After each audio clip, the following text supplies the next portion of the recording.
এই দুইটাই কল 50 টাকার নোট বুঝছেন। এটা ছোট এটা বড় দুইটাই কিন্তু 50 টাকা, দুইটাই বাংলাদেশি টাকা। আচ্ছা যাকগে এখানে থুলাম।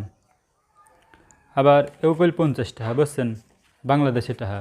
এই 50 টাকা এও কল 50 টাকা, এই যে আগলিকার টাকা আর কি। হ্যাঁ, তো এখন কথা হচ্ছে এই 50 টাকা বা এই 50 টাকা অথবা এই 50 টাকা, তো যাওক এই 50 টাকা যদি আমি এখন বাঙাই, এই 50 টাকা যদি বাঙাই তাহলে কেমববিনি এই 50 টাকা বাঙালি মনে করেন এই 10 টাকার লোট হবিনি 5টা, তাই তো। এই 50 টাকা বাঙালি 10 টাকার লোট হবিনি 5টা, তাই তো। আচ্ছা, আর নাই কেমববিনি এই আম্ববিনি দুইটা 20 টাকার লোট আর একটা 10 টাকার লোট।